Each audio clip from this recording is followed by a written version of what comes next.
তুমি ঠিক করো। মধুর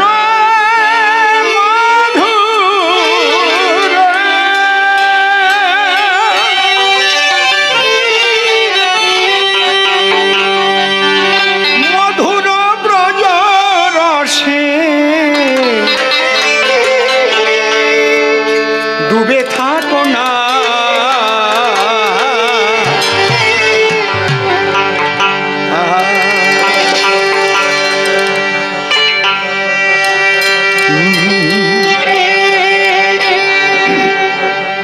গোপনে করো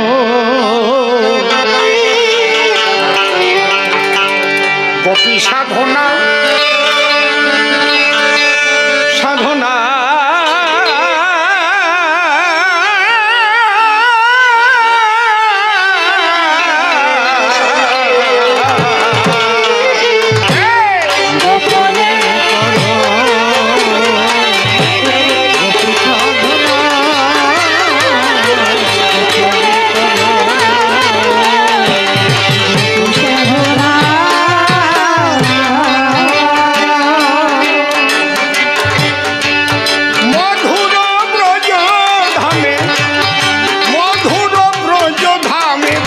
রসে ডুবে থাকো না,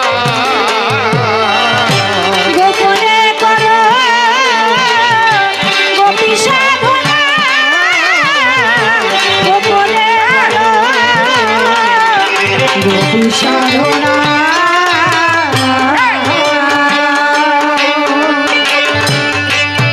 মধুর ব্রজ ধামে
এই সামার্থারতির কান্তাই হচ্ছে মাধুর্য রসে পরিপূর্ণ।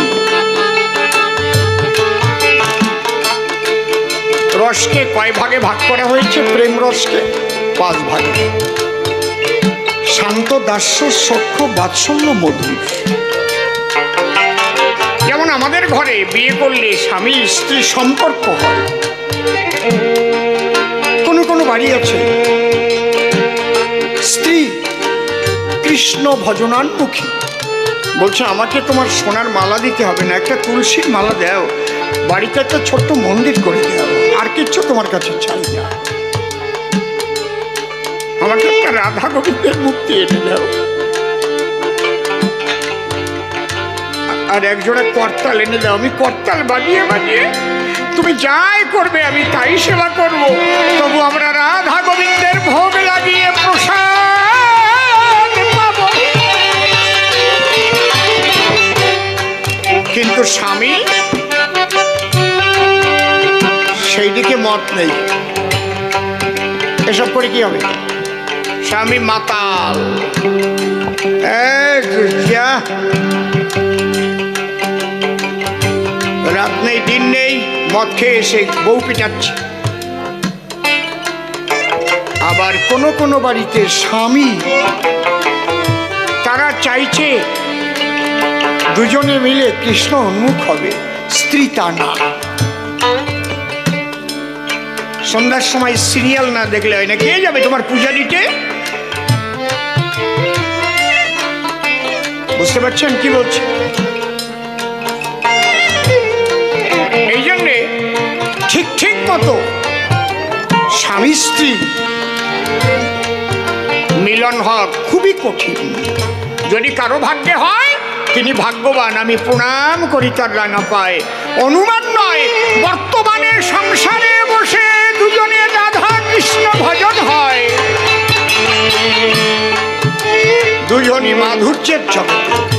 কারণ জাগতিক আনন্দ তারা চায় না, তারা চায়, আমারটা একটু কমে গেছে, দুজনে মিলে আধ্যাত্মিক রস আস্বাদন করতে। তাই এই গানে কি বলা আছে? অহৈতু কি রাধা প্রেমে বাধা কৃষ্ণ রসদাস প্রেমরি সখী ধরে করিলেন কানাল সাজ। তাই গৌর হয়ে নদে এলো সেই রাধা প্রেম কি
করেছিল। হ্যাঁ,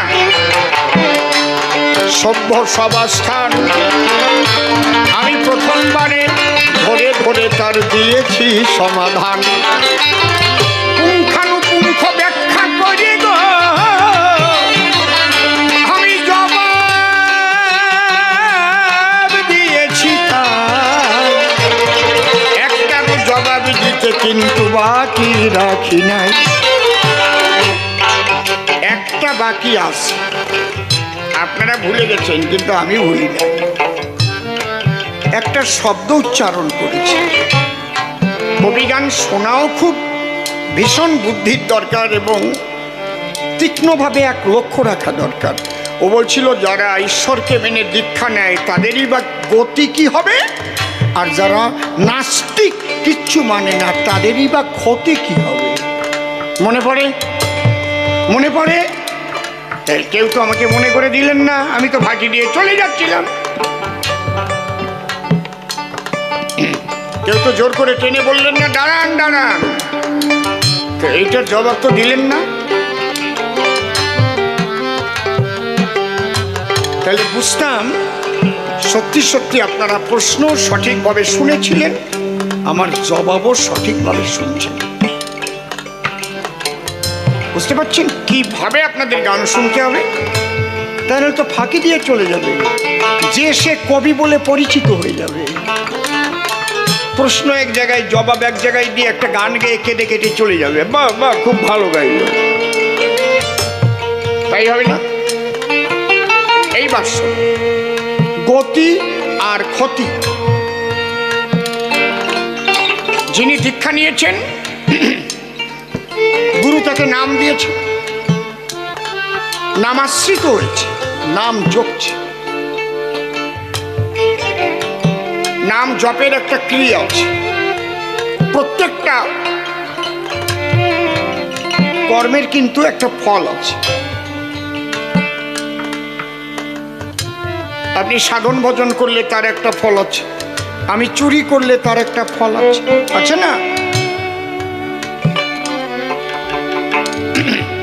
নাম জপলেও তার একটা ফল আছে। অনিচ্ছাতেই জোরপূর্বকও যদি জপেন, গুরু বলছে তো আমাকে জপতে হবে এই টাইমটা, তারও ফল আছে। দেখবেন একটা ভালো গান মাইকে যখন বাজে, ওই গানটা তাড়াতাড়ি করে মুখে আসে না। একটা বাজে গান যখন মাইকে হয় পূজা, দুর্গা পূজার পূজার সময়, কালী পূজায়, ওইটাই মনে পড়ে বেশি। ও টুনির মা তোমার টুনি আমায় চিনল না, এসব ঠিক না? ওইটা ভীষণ বাজে গান, কোনো ভালো গান না। আপনি দেখবেন যে একদম যখন গাচ্ছে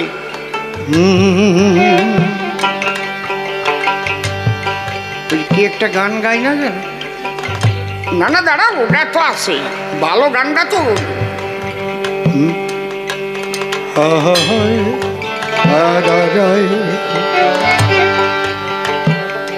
ওটা খুব সম্ভব ও পান্নালাল ভট্টাচার্যের গান, ওই কালী পূজার সময় গায়, গায় না? চাই না মাগো রাজা হতে, রাজা হবার আমি চাই না মাগো রাজা হতে,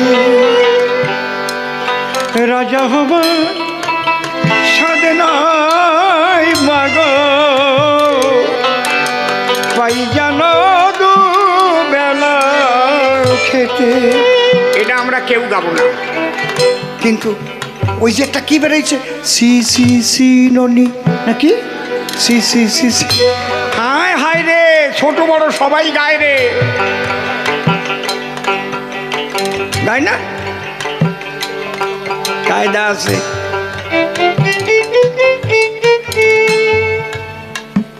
নাম কিন্তু সহজে আপনার মনের মধ্যে জড়াবে না, এটাকে জড়ানোর চেষ্টা করতে হবে। দেখবেন কত আজে বাজে চিন্তা আসবে,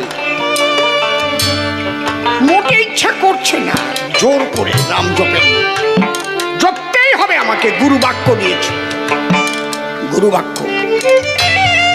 হরি বল। জপতে জপতে কি হবে জানেন? মৃত্যুকালে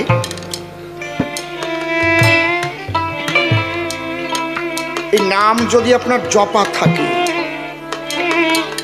যে কোনোদিন জপে না তার এক রকমের ভাব, সে যা যা করেছে, আর ইনি নাম জপেছে, ভাগবত কথা শুনেছে, গুরু ধ্যান করেছে, রাধাকৃষ্ণের চিন্তা করেছে, কীর্তনের আসরে গেছে, কৃষ্ণ লীলা শুনেছে, মৃত্যুকালে ঠিক ওইগুলো ভাসবে।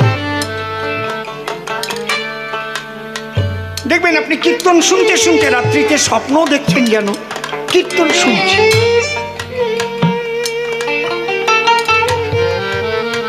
স্বপ্ন না, আপনি হেঁটে যাচ্ছেন কি বাসে যাচ্ছেন, মনে হয় ওই যে কীর্তন হচ্ছে।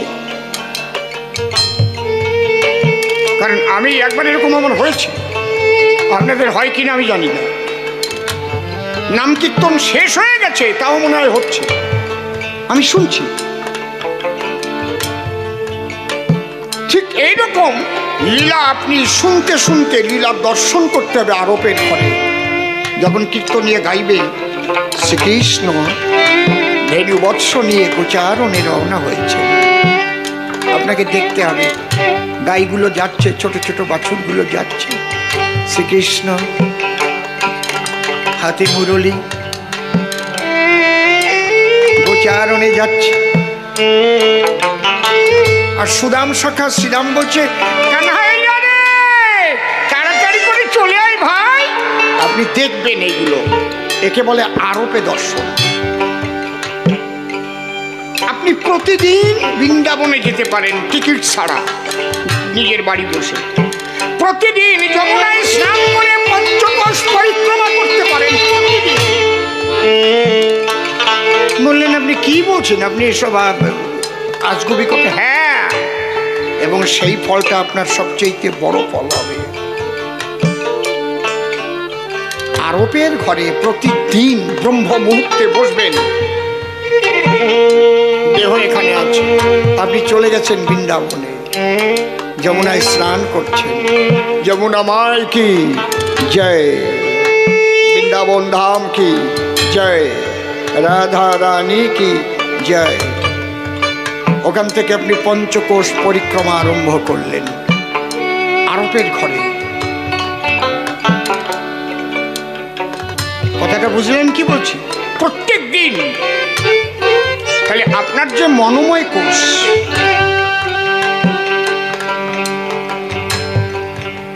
এই কোষের মধ্যে কিন্তু আপনার কৃষ্ণ কথা, কৃষ্ণ ভাবনা,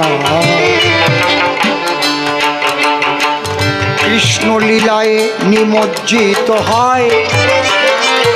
ঠিক মৃত্যুকালে ওইসব দর্শন পাওয়া যায়। বাইরে কেউ বুঝতে পারবে না, কিন্তু আপনার চোখ বন্ধ হয়ে গেছে, কথা বন্ধ হয়ে গেছে, নিঃশ্বাসও বন্ধ হয়ে গেছে, কিন্তু আত্মা ঠিক ওই আনন্দের বাজার, সেই প্রেমানন্দে কীর্তন হচ্ছে, সাধু গুরু বৈষ্ণব হরি বল হরি বল। গুরু এসে আপনার সামনে দাঁড়িয়েছে। ভগবান সংবিধানে কি বললেন? তার সংবিধান হচ্ছে গীতা।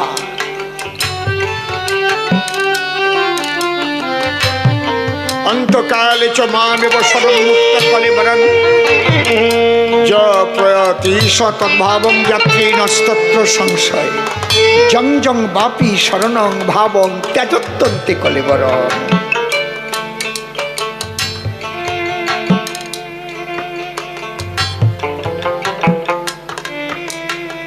তাহলে মৃত্যুকালে এই ভাবনার মধ্যে দিয়ে যদি কেউ দেহত্যাগ করে, তাহলে সে সচ্চিদানন্দময় শ্রীকৃষ্ণের পদপ্রান্ত প্রাপ্ত হয়। আর যারা নাস্তিক, তারা তো এসব কিছুই মানে না। তারা যেমন কর্ম করবে, মৃত্যুকালে তেমন ছবি ভাসবে। যদি কাউকে মার্ডার করে থাকে, যদি অন্যায় কাজ করে থাকে, ওই সব ভাববে, হ্যাঁ বাবা, তার চোখ মুখ উল্টে যাবে। আর সাধু বৈষ্ণবরা দেখবেন চোখ মুখ উল্টে যাচ্ছে না, মনে হচ্ছে ধীরে ধীরে ঘুমিয়ে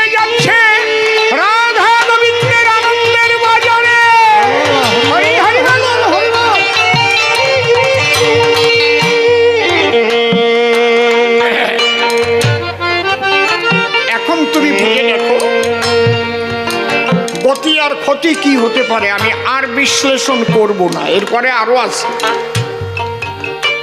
সেগুলো যদি জিজ্ঞেস করে এসে আমার কাছে, তাহলে কি কি কর্মের কি কি ফল হয় সেগুলো লেখা আছে, বলে দেব। যাক, প্রথমবারে বেশি বলা নিষ্প্রয়োজন। এইবার দেখি আমার শিষ্য কি বলে সবারই সদন।